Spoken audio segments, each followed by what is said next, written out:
ஒவ்வொரு வேஷமா கலைஞ்சிரும் போல இங்க இருக்கிற நிறைய பேரு நடுங்கி போய் இதுல நம்ம மேல அவதூறு வேற. இப்பவும் சொல்றேன், மக்கள் பணத்திலிருந்து ஒரு பைசா கூட தொடமாட்டோம், தொடவும் விடமாட்டோம், தொட்டா விடமாட்டோம், இதுக்கு முன்னாடி தொட்டவங்களையும் விடமாட்டோம்.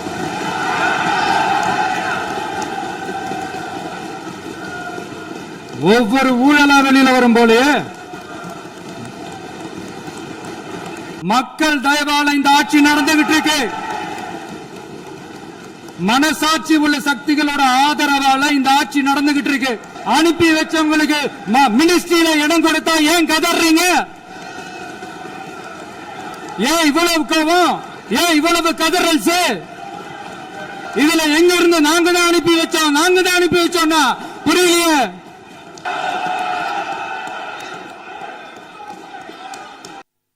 உங்க அப்பா இங்கதான் இருப்பாருன்னு சொன்னாங்க, அதான் தேடிக்கிட்டு இருக்கேன். எங்க உங்க அப்பாவையா காணோம்?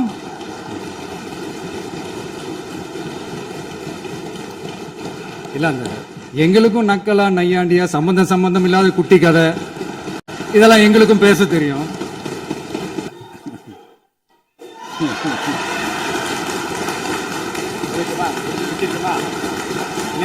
சட்டம் ஒழுங்கை பத்தி பேச்சு வந்தது. சட்டம் ஒழுங்கு சரியா இருக்கணும் அப்படின்றதுல எங்களுக்கு மாற்று கருத்தே கிடையாது. கண்டிப்பா லா அண்ட் ஆர்டர் கரெக்டா இருக்கணும், கரெக்டா இருக்கும், இருக்க வைப்போம். அதே மாதிரி பெண்கள் பாதிக்கப்படுறதையும் இங்க யாராலையும் சகிச்சுக்கவே முடியாது. அதுக்கான கடுமையான நடவடிக்கைகள் நம்ம அரசு எடுத்துக்கிட்டு இருக்கிறோம். இந்த சிங்கப்பெண் சிறப்பு அதிரடி படை கூட அதுக்கான ஒரு ஃபர்ஸ்ட் ஸ்டெப் தான். அதே மாதிரி இந்த போதைப் பொருள் நடமாட்டம் அதை கண்ட்ரோல் பண்றதுக்கும் நம்ம அரசு கடுமையான நடவடிக்கைகள் எடுத்துக்கிட்டு இருக்கிறோம். அதையும் கண்டினியூ பண்ணி எடுப்போம். மாண்புமிகு பேரவைத் தலைவர் அவர்களே, இப்ப நான் சொன்ன இந்த பிரச்சனைகள்லாம் 2026 போன மாசம் மே மாசம் 10ஆம் தேதி புதுசா வந்துடல. இதெல்லாம் பல வருஷமா இருக்கிற பிரச்சனைகள் தான், பல வருஷமா கண்டுக்காம விட்ட பிரச்சனைகள் தான். இன்னைக்கு எதிர்கட்சிக்காரங்க அதை பத்தி கேட்கும் போது எனக்கு அது அக்கறையா தெரியல, அவதூறு அரசியலா தான் தெரியுது, பழி போடுற அரசியலா தான் தெரியுது. இப்படி அவதூறு பழி போடுறவங்கள பார்த்து ஒண்ணு தான் கேட்கணும்னு தோணுது. கடந்த 9-10 மாசமா நம்ம ஸ்டேட்ல சட்டம் ஒழுங்கு டிஜிபியே இல்ல. சட்டம் ஒழுங்கு டிஜிபியை போடுங்கன்னு சொல்லி எல்லாம் ஓஞ்சி போயிட்டோம். போன ஆட்சியில நடந்ததுக்கெல்லாம் இப்பதான் விடையே கண்டுபிடிக்கிறோம் நம்ம ஆட்சியில்.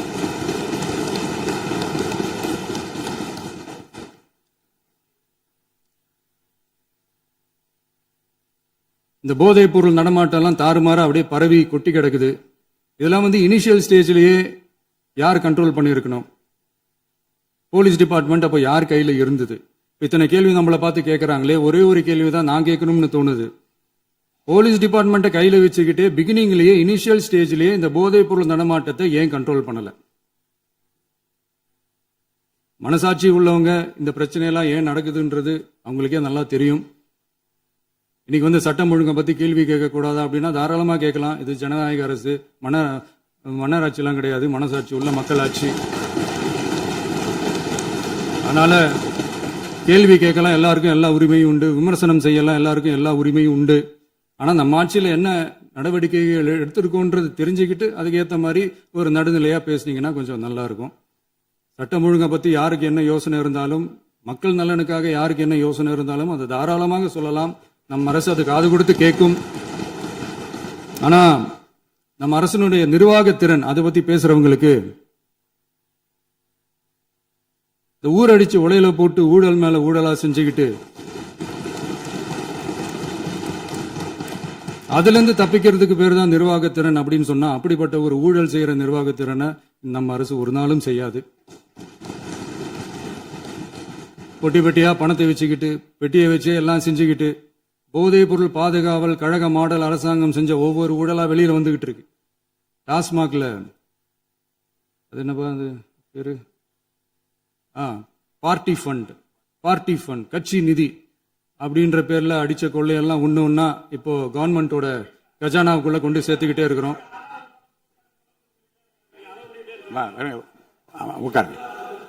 மாண்புமிகு முதல்வர்கள் பதில் உரைக்கு பிறகு நேரம் தரேன். அப்ப அவங்க பேசட்டும். அவங்கள பேச அனுமதி. உட்காருங்க. உட்காருங்க.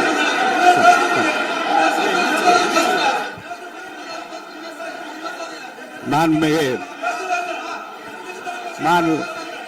அலோவ் பண்றேன் உட்காருங்க. மாண்பு உறுப்பினர்கள் நீங்க இங்க உட்காருங்க, அமைதியா உட்காரு. நீங்க எல்லாம் உட்காருங்க. உட்காருங்க. மாண்புமிகு நீங்க எல்லாரும் உட்காருங்க. அமைதியா உட்காருங்க. இருங்க, உட்காருங்க. அப்புறம் நீங்க என்ன உட்காருங்க. நான் கொடுப்பேன், உட்காருங்க. நான் பாயிண்ட் ஆஃப் வர கொடுங்க, நான் கொடுக்குறேன். உட்காருங்க.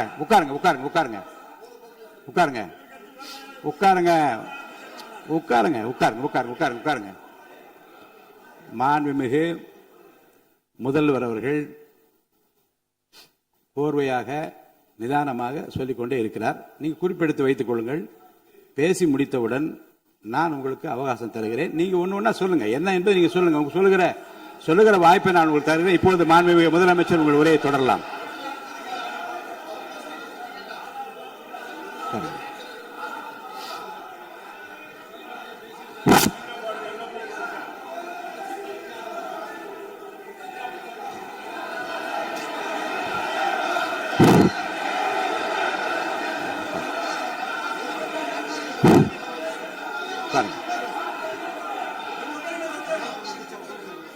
நான் எழுந்த பிறகு உட்கார்றதான் முறை. உட்காருங்க, எல்லாரும் உட்காருங்க. தேசிய உட்கார். நான் அலோவ் பண்றேன். உட்காருங்க, அமைதியா உட்காருங்க. நான் அலோவ் பண்றேன். அமைதியா உட்காருங்க. அங்க இருந்து குரல் கொடுக்காதீங்க. உட்காருங்க.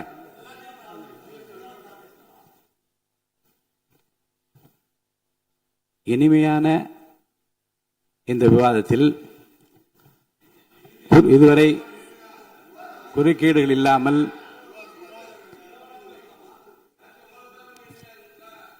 கொஞ்சம் அமைதியா இருங்க. மாண்புமிகு முதல்வர் அவர்கள் பேசி முடித்தவுடன் பாயிண்ட் ஆஃப் ஆர்டர் கேட்டிருக்கேன், நான் அனுமதிக்கிறேன்.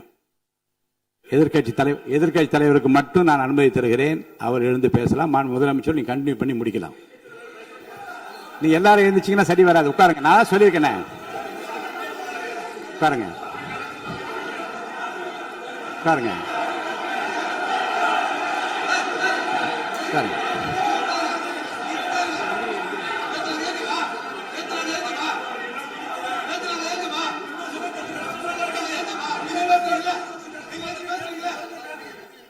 மாண்பு உறுப்பினர்கள் அமைதி காக்க வேண்டும். நேற்று எதிர்க்கட்சி தலைவர் பேசுகிற போதும் அவர் பேசுகிற எல்லாவற்றுக்கும் நான் அனுமதி அளித்தேன். அதில் பாயிண்ட் ஆஃப் கேளுங்க. அந்த விவாதத்தில் கேளுங்க. இப்போதும் மாண்புமிகு முதலமைச்சர் அவர்கள் பேசி முடித்த பிறகு நான் உங்களுக்கு அதுக்குரிய அவகாசத்தை தருகிறேன். நீங்க கேள்வி கேளுங்க. கேட்கிற உரிமையும் விளக்கத்தை பெற்றுக்கொள்ள உரிமை உங்களுக்கு இருக்கிறது. அதற்கு அவகாசம் நான் தருகிறேன்.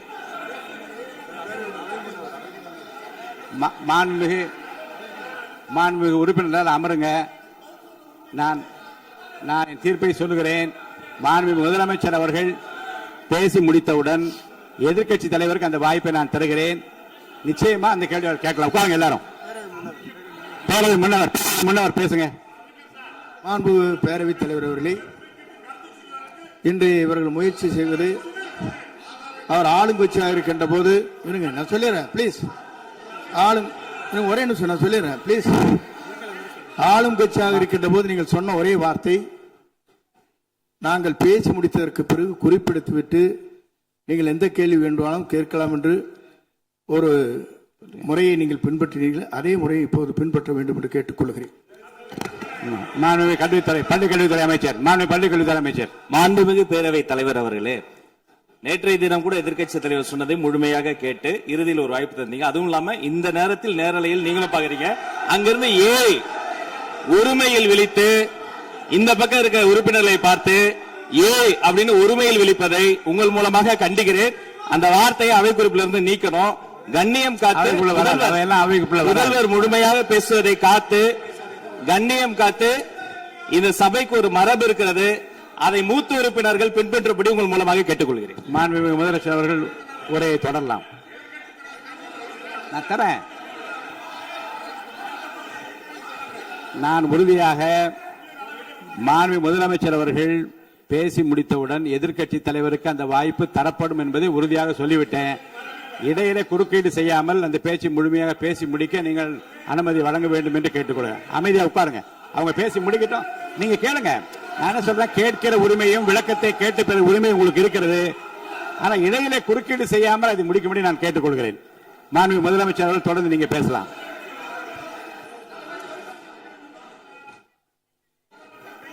எதிர்க்கட்சி தலைவர் அவர்கள் உங்கள் கட்சியினுடைய உறுப்பினரை அமைதிப்படுத்த வேண்டும் என்று நான் கேட்டுக்கொள்கிறேன். உங்களுக்கு வாய்ப்பு தரவில்லை என்றால் அவர் எழுந்து நிற்பதில் நியாயம் இருக்கு. வாய்ப்பு தரப்போகிறேன்.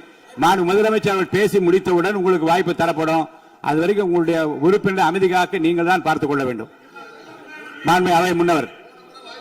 மாண்பு பேரவைத் தலைவர் அவர்களே, அவர் அப்போது சொன்னது வேறு, இப்போது நடந்து கொள்கிற முறைகள் வேறாக இருக்கிறது. அன்றைக்கு அவர் சொல்லுகிற போது அமைச்சர் அத்தனை பேரும் பேசி முடித்ததற்கு பிறகு உங்களுடைய கருத்துக்கள் யாராவது மறுபடியும் தெரிவிக்கலாம். இப்போது பின்பற்றினால் நன்றாக இருக்கும். நீங்கள் அதற்காகத்தான் சொன்னீர்கள். முதலமைச்சர் பேசியதற்கு பிறகு எதிர்க்கட்சி தலைவர் அவர்கள் பேசுவதற்கு வாய்ப்பளிக்கிறோம் என்று சொல்லியிருக்கிறார்கள். ஆகவே தான் அந்த வாய்ப்பை நீங்கள் இல்ல அது பதில் சொல்லணும்னு கேட்டிருக்காங்க. பதில் சொல்லணும் சொல்லியிருக்காங்க. பதில் சொல்லினா தான் எங்க பிரச்சனை. இல்ல அப்படி இல்ல. ஆகவே இல்ல நேற்றைய தினம் நீங்கள் அப்படி பேசிக் கொண்டது ஆறாவது இல்ல. நேற்றைய தினம் உங்கள் பேசுகிற போது ஆறாவது குறுக்கிட்டார்களா? நீங்கள் பேசுகிற போது யாருமே குறுக்கிடவில்லை. நீங்க எவ்வளவு பேசினீர்கள், எவ்வளவு வார்த்தைகள் பேசினீர்கள் என்பதெல்லாம் எங்களுக்கு தெரியும்.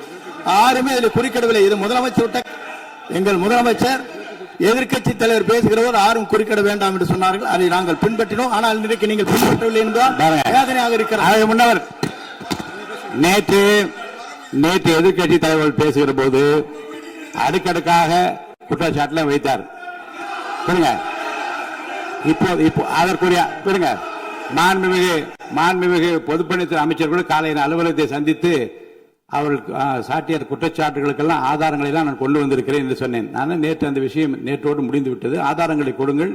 தக்க நேரத்தில் இதை பற்றி சொல்ல வேண்டி நேர்ந்தால் நான் இதெல்லாம் ஆய்வு செய்து உரிய நேரத்தில் அவை குறிப்பிட்டு ஏற்றுவதற்கு முன்பாக அவரிடம் காட்டி அதற்கு பிறகு அதை பற்றி முடிவெடுக்கும் என்று நான் சொன்னேன். இப்போதும் சொல்லுகிறேன், மாண்பு முதலமைச்சர் அவர்கள் பேசிக் கொண்டிருக்கிறார். பேசி முடிக்கட்டும். எதிர்க்கட்சி தலைவருக்கு உறுதியாக நான் வாய்ப்பு தருவேன். அவர் கேள்விகளை முன்வைக்கலாம், விளக்கங்களை பெறலாம். இப்போதைக்கு பேரவைத் தலைவர் என்ற முறையில் என்னுடைய முடிவு இதுதான். அவையில் இருக்கக்கூடிய உறுப்பினர்கள் அமரும்படி நான் கேட்டுக்கொள்கிறேன். மாண்பு முதலமைச்சர் அவர்கள் பேச வேண்டிய போ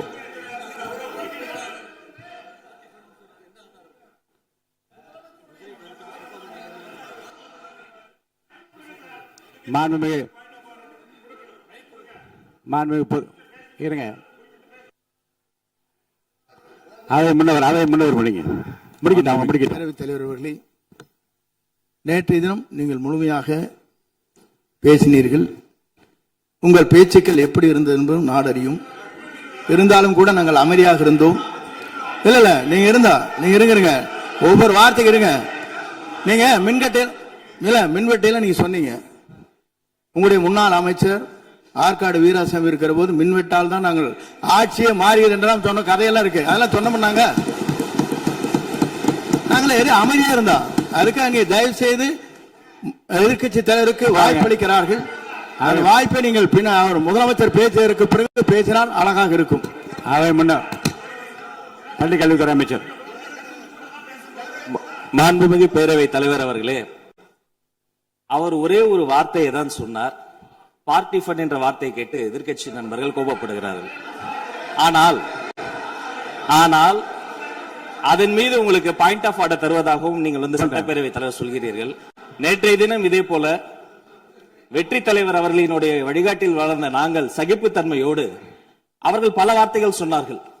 புதிதாக சோஃபா மாடல் என்றார்கள், குதிரை பேரம் என்றார்கள், எத்தனையோ வார்த்தைகள் சொன்ன போது சகிப்புத்தன்மையோடு அதை கேட்டு பொறுமையாக இருந்தோம். இவர்கள் குதிரை பேரம் எல்லாம் அவைக்குள் நீக்கப்பட்டு விட்டது. சரி, சோஃபா மாடல் என்று சொன்னார்கள். ஆதாரம் கேட்டு இப்படி எழுந்து நாங்கள் கொந்தளிக்காமல் ஒரு சட்டமன்றத்தில் ஒரு உறுப்பினர் எப்படி நடந்து கொள்ள வேண்டும் என்பதற்கு எடுத்துக்காட்டாக தமிழக வெற்றி கழகத்தின் உறுப்பினர்கள் நடந்து கொண்டார்கள். இப்போது மதிப்பிற்குரிய எதிர்க்கட்சி தலைவர் அவர்களே, உங்கள் ஊடாக நான் கேட்பது என்னவென்றால், அவர்களினுடைய கட்சி உறுப்பினர்களை அவர் அமைதிப்படுத்தி முதல்வர் அவர்கள் உரையை முழுமையாக கேட்டு சகிப்புத்தன்மைக்கு சட்டமன்றத்தில் இந்த பக்கம் மட்டுமல்ல அந்த பக்கமும் எடுத்துக்காட்டாக இருப்பதற்கு அவர் வழிவகை செய்ய வேண்டும் என்று உங்கள் மூலமாக கேட்டுக்கொள்கிறேன். மாண்புமிகு பொதுப்பணித்துறை அமைச்சர்.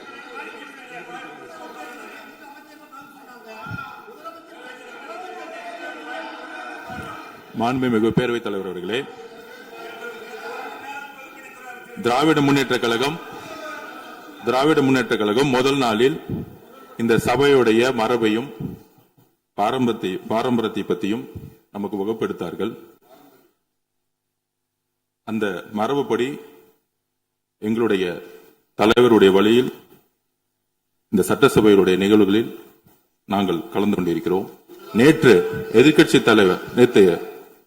தலைவர் பேசும்பொழுது எவ்வளவோ வார்த்தைகள் உண்மைக்கு புறம்பாக சட்டத்திற்கு எதிராக ஒரே நிமிஷம் பேசுறேன். சட்டத்திற்காக பேசும்பொழுது நாங்கள் அமைதியாக இருந்தோம். நாங்கள் அமைதியாக ஒரு 2-3 முறை தான் அவரு பேசும்போது மினிஸ்டர்கள் இருந்துச்சு நின்னாங்க. ஆனா இன்னைக்கு மாண்புமிகு முதலமைச்சருடைய முதல் உரை கடந்த 4 நாட்களாக திராவிட முன்னேற்ற கழகம் முதலமைச்சர் ஏன் பேசலன்னு சொல்லிட்டே இருந்தாங்க. இன்னைக்கு பேச ஆரம்பிச்ச உடனே அவர் சொன்ன வார்த்தை பார்ட்டி ஃபண்ட் சொன்னார். எந்த பார்ட்டின்னு சொல்ல. ஆனா அந்த வார்த்தைகள் சொல்லி முடிஞ்ச உடனே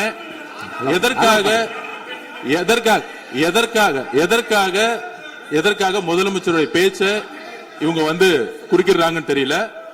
நீங்கள் சொன்னதுபடி முதலமைச்சர் பேச வேண்டும். பேசிய பின்பு கருத்துகளுக்கு பதிலளிக்க அவர்கள் பதிலளிக்கும், நாங்களும் பதிலளிக்க தயாராக இருக்கிறது பதிவு பண்றோம். மாண்பு முதலமைச்சர் அவர்கள்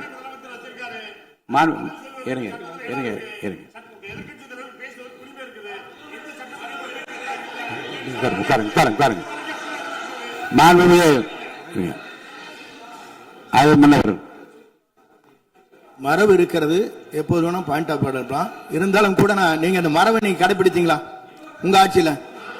நீங்க முன்னவர் முன்பு எப்படி நடந்தால் என்பதை பற்றியோ முன்பு நடந்த நிகழ்வுகள் பற்றியோ நீங்கள் சொல்லி மீண்டும் இந்த அவையினுடைய மாண்பை குறைக்க வேண்டாம் என்று நான் கேட்டுக்கொள்ள வேண்டாம். இப்போது உள்ள பிரச்சனை மாண்பு முதலமைச்சர் அவர்கள் தன்னுடைய பேச்சை உறுதி செய்து முடிக்க வேண்டும். அவர் முடித்த பிறகு எதிர்க்கட்சி தலைவருக்கு நான் நிச்சயமாக வாய்ப்பு தருவேன். அவர் கேள்வி கணக்குகளை தொடுக்கலாம், சந்தேகங்களை கேட்கலாம், விளக்கம் தருவதற்கு மாண்பு முதலமைச்சர் அவர்கள் தயாராக இருக்கின்ற அமைதியாக அமரும்படி நான் கேட்டுக்கொள்கிறேன். இப்போது நான் அனுமதிக்க முடியாது. மாண்பு முதலமைச்சர் உரையை தொடரலாம்.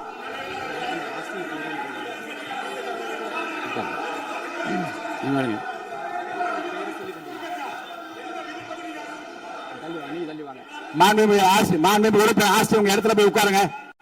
மாண்புமிகு உறுப்பினர் ஆஸ்டின், நீங்க ஒரு மூத்த உறுப்பினர், சபை விதிகளை நன்கு தெரிந்த ஒரு உறுப்பினர், நீங்க போய் இடத்துல உட்காருங்க. முதல்ல மாண்புமிகு முதலமைச்சர் அவர்கள் உரையை தொடரலாம். இப்போது எந்த விதமான பாயிண்ட் ஆஃப் ஆர்டர்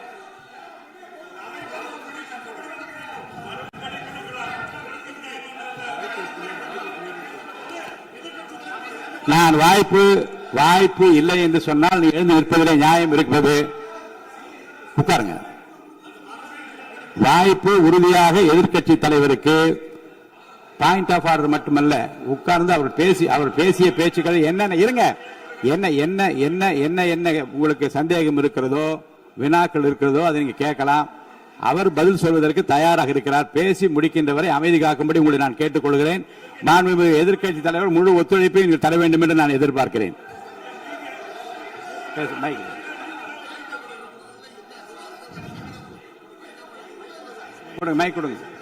மாண்புமிகு எதிர்க்கட்சி தலைவர், பேரவைத் தலைவர்களே, நீங்க உட்காருங்க. நேற்று நான் பேசும்போது சில அமைச்சர்கள் குறுக்கிட்டு பேசினாங்க, அதற்கு நீங்க அனுமதி கொடுத்தீங்க. அதே மாதிரி இன்னைக்கு முதலமைச்சர் பேசும்போது சில வார்த்தைகள், தவறான வார்த்தைகள் பேசுறாரு. அவர் பார்ட்டி ஃபண்ட் அப்படின்னு சொல்லியிருக்கிறாரு. அவர் அமைச்சர் அந்த பார்ட்டி ஃபண்ட் எந்த பார்ட்டின்னு கூட சொல்ல தைரியம் இருந்தா சொல்லுங்க, நாங்க அதெல்லாம் ஃபேஸ் பண்ண தயாரா இருக்கோம். எதையும் ஆதாரத்தோடு எதையும் பேசுங்க. நீங்க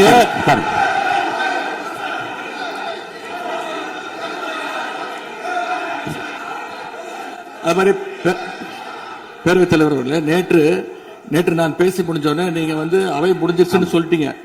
நாங்கெல்லாம் வீட்டுக்கு போயிட்டோம். வீட்டுக்கு போய் டிவி போட்டு பார்த்தா அங்க இன்னொரு அமைச்சர் வந்து இன்னும் பதில் சொல்லிட்டே இருந்திருக்கிறாரு. அதற்கெல்லாம் நாங்க இப்ப என்ன பதில் இது, என்ன மரபு இது? நீங்க இப்ப பேசிக்கிட்டே இருப்பீங்களா? நாங்க பாத்துக்கிட்டே இருக்கணுமா? அதே மாதிரி இன்னைக்கு முதலமைச்சர் அவர்கள் பேசும்போது நாங்களும் அமைதியா கேட்டுட்டு தான் இருந்தோம். ஆனா சில கருத்துக்கள் அவர் பேசும்போது அதை நாங்க அனுமதிக்க முடியாது.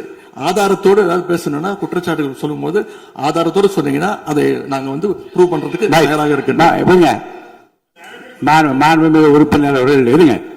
நேற்று மாண்புமிகு எதிர்க்கட்சி தலைவர்கள் பேசியதும் மாண்புமிகு பொதுப்பணித் தலைவர்கள் பேசியதும் ஆதாரம் இல்லாமல் பேசக்கூடாது என்று நான் சொன்னேன்.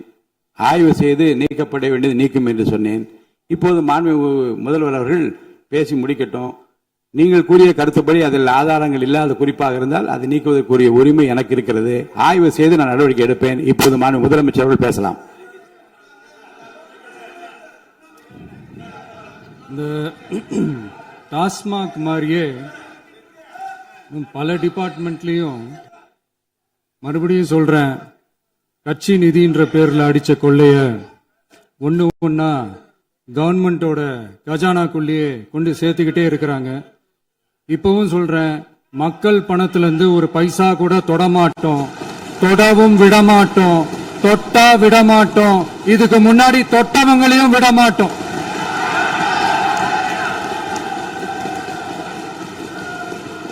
ஒவ்வொரு ஊழலா வெளியில வரும் போலயே ஒவ்வொரு வேஷமா கலைஞ்சிரும் போலயே இங்க இருக்கிற நிறைய பேரு நடுங்கி போய் இதுல நம்ம மேல அவதூறு வேற. இப்ப புதுசா ஒரு வெப்பன் ஒண்ணு கொண்டு வந்திருக்காங்க. அது என்ன தெரியுமா? அவங்க தயவால தான் நம்ம ஆட்சி நடக்குதாம். மக்கள் தயவால இந்த ஆட்சி நடந்துகிட்டு இருக்கு. மனசாட்சி உள்ள சக்திகளோட ஆதரவால இந்த ஆட்சி நடந்துகிட்டு இருக்கு. நாங்க தான் அனுப்பி வச்சோம் அப்படின்றாங்களே. அனுப்பி வச்சவங்களுக்கு மினிஸ்ட்ரியில இடம் கொடுத்தா ஏன் கதறீங்க? ஏன் இவ்வளவு கோவம்? ஏன் இவ்வளவு கதறல்ஸ்? இதுல இன்னொரு முக்கியமான விஷயம், மார்க்சிஸ்ட் கம்யூனிஸ்ட் கட்சி நமக்கு ஆதரவு கொடுத்தது சுயேட்சையா எடுத்த முடிவுன்னு சொல்றாங்க. அதே மாதிரி இந்திய கம்யூனிஸ்ட் கட்சி நமக்கு ஆதரவு கொடுத்தது சுயேட்சையா எடுத்த முடிவுன்னு சொல்றாங்க. இதுல எங்க இருந்து நாங்க தான் அனுப்பி வச்சோம்னா புரியலையே. மக்களுக்கு நல்லா புரியும். எல்லாத்தையும் தெளிவா பார்த்துக்கிட்டு இருக்கிறாங்க.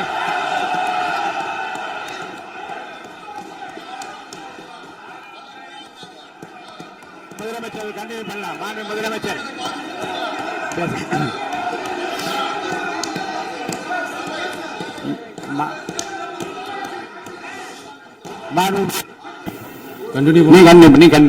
நீ கண்டினியூ பண்ணலாம்.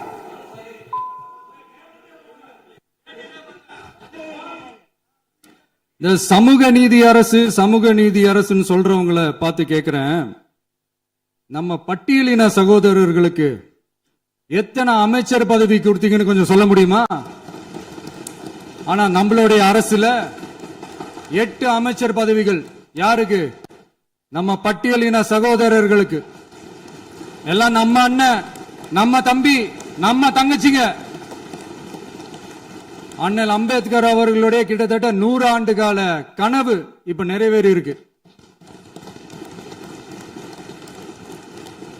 நான் ஏன் கொஞ்சம் சவுண்டா பேசுறேன் அப்படின்னா அவங்களுக்கு கேட்கணுன்றதுக்காக தப்பா எடுத்துக்காது.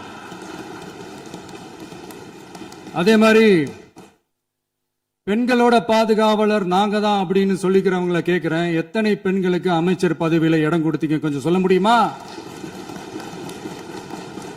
எங்க அரசுல 4 சகோதரிகளுக்கு அமைச்சர் பதவி கொடுத்திருக்கிறோம். அதனால மக்களால் நிராகரிக்கப்பட்டு மக்களால் அகற்றப்பட்டவங்களுக்கு ஒண்ணு சொல்லிக்கிறோம், தப்பே செய்ய மாட்டோம், ஊழலே செய்ய மாட்டோம், நேர்மையா தான் இருப்போம், நியாயமா தான் இருப்போம் அப்படின்னு சொல்றவங்களால மட்டும்தான் கூட்டணி ஆட்சி அமைக்க முன்வரும். ஆட்சியிலையும் பங்கு, அதிகாரத்திலையும் பங்கு கொடுக்க முன்வரும். ஊழல்லையே ஊறி போனவங்களால இந்த கூட்டணி ஆட்சியோ ஆட்சியிலையும் பங்கோ அதிகாரத்திலையும் பங்கு கொடுக்க முன்வராது. மெஜாரிட்டி இருந்தாலும் தரமாட்டாங்க, மெஜாரிட்டி இல்லைனாலும் தரமாட்டாங்க. கேட்டா ரெடிமேடா ஒரு பதில் ஒண்ணு வச்சிருப்பாங்க, கூட்டணி ஆட்சியை மக்கள் விரும்ப மாட்டாங்கன்னு. அதே மக்கள் தான் இப்ப அவங்கள பார்த்து சிரிக்கிறாங்க. நான் பதவியேற்ற அன்னைக்கு கொஞ்சம் டைம் அவகாசம் கேட்டேன். எதுக்கு கேட்டேன்? நிதி நிலைமைலாம் கொஞ்சம் மோசமா இருக்குது, அதெல்லாம் கொஞ்சம் சரி செஞ்சுக்கிட்டே படிப்படியா கொஞ்சம் கொஞ்சமா நான் கொடுத்த வாக்குறுதிகள்லாம் செயல்படுத்துவேன், அதுக்காக கொஞ்சம் டைம் அவகாசம் கேட்டேன். நான் ஏதோ வேற எதுக்காகவோ வேற யாருக்காகவோ ஏதோ அவகாசம் கேட்ட மாதிரி. அடுத்து இங்க சபையில இல்லாதவங்களை பத்தி பேச வேண்டாம்னு நினைக்கிறேன்.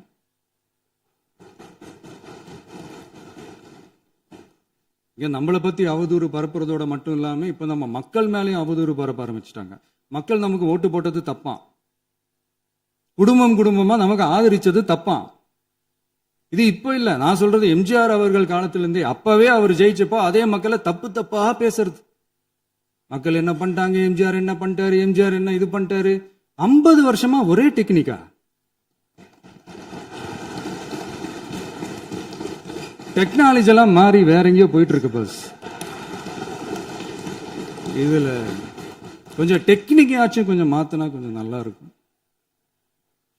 அதனால மக்களுக்கு யூஸ்ஃபுல்லா இருக்கிற மாதிரி இந்த ஆக்கப்பூர்வமான கருத்துக்களோ ஆக்கப்பூர்வமான யோசனைகளோ இருந்தா சொல்லுங்க, அதை நாங்க டெஃபரெண்டா எடுத்துக்கிறோம். ஆனா அதை விட்டுட்டு இந்த நக்கலு நையாண்டி சம்பந்தம் இல்லாத பேச்சு இதெல்லாம் பேசிட்டு அப்புறம் முதல்வர் பதில் சொல்லல, முதல்வருக்கு பதில் சொல்ல தெரியல அப்படின்னா அப்புறம் என்ன சோஃபா மாடல் ஆட்சியா?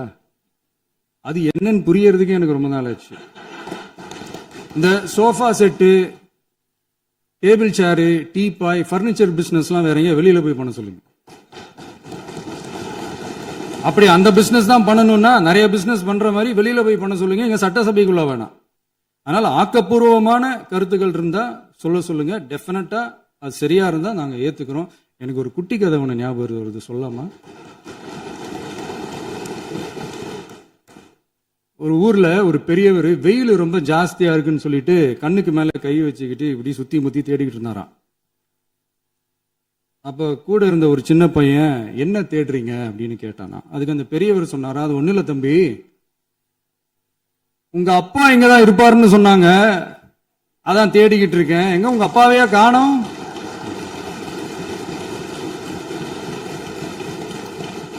இல்ல அந்த எங்களுக்கும் நக்கலா நையாண்டியா சம்பந்தம் இல்லாத குட்டி கதை இதெல்லாம் எங்களுக்கும் பேச தெரியும். அந்த கதையில பெரியவர் அப்படி சொன்னாராம், தப்பா எடுத்துக்காதீங்க. அந்த கதையில பெரியவர் அப்படி கேட்டாராம். அதனால யாரும் இங்க டென்ஷன் ஆக வேணாம். அதனால இன்னொரு இந்த என்னுடைய உரையை முடிக்கிறதுக்கு முன்னாடி போயிட்டாங்க, பேசலாமா? நிறைய உங்க கருத்துக்களை நீங்க முழுமையாக மன நிறைவோடு பேசலாம். டிவியில் பார்ப்போம். சரி, அதான் 5 நிமிஷம் பேசுனதுக்கே கொளத்தூரி இந்த ஆட்டம் ஆடிச்சு. பேசுனா அப்புறம் என்ன பண்றது? கடைசியா நான் இந்த உரையை முடிக்கிறதுக்கு முன்னாடி ஒரு முக்கியமான ஒரு விஷயம் பத்தி சொல்லணும். ஆளுநர் உரை அன்னைக்கு இந்த தமிழ் தாய் வாழ்த்துக்கு அப்புறம் தேசிய கீதம் பாடினது தப்பு, தேசிய கீதம் 2 முறை பாடினது தப்பு, அப்படி ஒரு நிகழ்வு இதுக்கு முன்னாடி இந்த சட்டசபையில நடந்ததே கிடையாது, அந்த மரபே மாத்திட்டீங்க, இப்படி ஒரு பெரிய ஒரு போர் மாதிரி எதிர்கட்சியை சார்ந்தவங்க எல்லாம் சொன்னாங்க இல்லையா? அந்த மாநில உரிமை போராளிகளை, அந்த மரபு காக்கிற உரிமை போராளிகளை ஒரே ஒரு கேள்விதான் கேட்கணும். 2021 ஆகஸ்ட் 2 ஞாபகம் இருக்கா? Centenary celebration of Tamil Nadu legislature. அந்த ஃபங்க்ஷன்ல நம்ம முன்னாள் முதலமைச்சர் கருணாநிதி அவர்களோட கலைஞர் அவர்களுடைய கலைஞர் அவர்களுடைய புகைப்படத்தை மாண்புமிகு குடியரசுத் தலைவர் திறந்து வைக்கிற ஒரு ஃபங்க்ஷன். அந்த ஃபங்க்ஷன்ல national anthem followed by Tamil Thai Vazhthu அப்படின்னு அறிவிச்சது ஞாபகம் இருக்கா? அதாவது தேசிய கீதத்துக்கு அப்புறமா 2வது முறையா நோட் திஸ் பாயிண்ட். மாண்புமிகு பேரவைத் தலைவர் அவர்களே, ப்ளீஸ் நோட் திஸ் பாயிண்ட். தேசிய கீதத்துக்கு அப்புறம் இரண்டாவது முறையாக தமிழ் தாய் வாழ்த்து பாடப்படும் அப்படின்னு சொன்னது ஞாபகம் இருக்கா? அதுவும் முத்தமிழ் அறிஞர் அப்படின்னு சொல்ற நம்ம கலைஞர் அவர்களுடைய அந்த புகைப்படம் வெளியிட்டு விழாவில் அவர் இருந்த இதே சபையில தமிழ இரண்டாவது இடத்துக்கு தள்ளினது யாருன்னு ஞாபகம் இருக்கா? அது மட்டும் இல்ல, அந்த தேசிய கீதத்தை நாட்டுப்பண் நேஷனல் ஆந்தம்னு சொல்லி அதே ஃபங்க்ஷன்ல கடைசியா ஃபங்க்ஷன் முடியும் போது செகண்ட் டைம் தேசிய கீதம் பாடினதும் ஞாபகம் இருக்கா? இதே அவையில் தான், அது அவை குறிப்பிலும் இருக்கிறது, இதே அவையில் தான் நடைபெற்றது. இந்த தக்க நேரத்தில் இந்த ஆதாரங்களை அளித்த மாண்பு முதல் அவர்களுக்கு நன்றியை தெரிவித்துக் கொள்கிறேன். டவுட் இருந்தா இந்த புக்கை பார்த்து தெரிஞ்சுக்கலாம். அதனால இதெல்லாம் கேட்டா என்ன சொல்லுவாங்கன்னா, அது ஜனாதிபதி கலந்துகிட்ட ஃபங்க்ஷன், அதெல்லாம் அப்படிதான், அதெல்லாம் கண்டுக்க கூடாது அப்படின்னு சொல்லுவாங்க. இதே மாதிரிதான் பேசுறது ஒண்ணு, செய்யறது ஒண்ணு, செய்யறது ஒண்ணு, பேசுறது ஒண்ணு. இதெல்லாம் மக்கள் பார்த்துக்கிட்டு இருக்காங்க. எலெக்ஷனுக்கு முன்னாடி தான் அப்படி செஞ்சுக்கிட்டு இருந்தாங்க, இப்ப எலெக்ஷனுக்கு அப்புறம் அதே தான் செய்யறாங்க. இந்த விஜயையும் சாமானியர்களின் உண்மையான சமூக நீதி அரசையும் அவமானப்படுத்துறதுக்கு தான் அவங்களோட அந்த பொலிட்டிக்கல் சீனியாரிட்டி அது பயன்படுத்துது போல. சரி, செய்யட்டும் செய்யட்டும், நல்லா செய்யட்டும். இப்போ ஆனாலும் நம்மளுடைய மாநில உரிமை, மொழி உரிமை, உத்தம உத்தரர் போல வேஷம் போடுற எதிர்கட்சிக்கு ஒன்றை மட்டும் ஆணித்தரமாக சொல்றோம். உங்களை மாதிரி தமிழ் தமிழ்னு சொல்லிக்கிட்டு, மொழி, பண்பாடு, கலாச்சாரம்னு சொல்லிக்கிட்டு ரெட்டை வேஷம் போடுறவங்க நாங்க கிடையாது. உலகெங்கும் வாழும் என் தமிழ் சொந்தங்களுக்கு நம்முடைய உத்தரவாதம் தமிழ் தான் எங்க உயிர் நாடி அப்படின்றத மறக்க மாட்டோம். இப்பவும் சொல்றோம், மாநில உரிமையில எப்பவும் உறுதியா இருப்போம். அதே சமயத்துல அரசியல் வேற, ஒன்றிய மாநில அரசுகளுக்கு இடையே இருக்கிற நிர்வாக அணுகுமுறை வேற. இதுல நாங்க ரொம்ப தெளிவா இருக்கிறோம். அதனால எங்களுக்கு பாடம் எடுக்கிறதா நினைச்சுக்கிட்டு உங்க வேஷத்தை நீங்களே கொஞ்சம் கொஞ்சமா கலைச்சிக்கிட்டே வர்றீங்க, மறந்துடாதீங்க. அப்புறம் நேத்து எதிர்கட்சி தலைவர், மாண்புமிகு எதிர்கட்சி தலைவர் பேசும்போது நிறைய பேசினாங்க. அதுல ஒண்ணு மட்டும் அரசு சொல்றதா நினைச்சுக்கிட்டு நம்மளை இன்டைரக்டா ஈவில் அப்படின்ற அந்த வார்த்தையை யூஸ் பண்ணாங்க.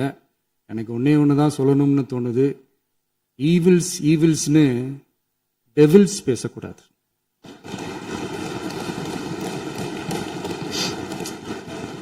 அவங்க இருந்திருந்தா ஒரு ஆக்ஷன் பண்ணணும்னு எனக்கு தோணுச்சு. எல்லாரும் போயிட்டாங்க.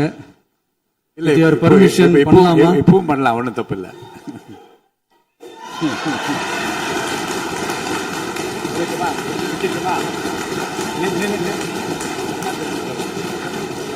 யார் சொல்லிட்டாங்க?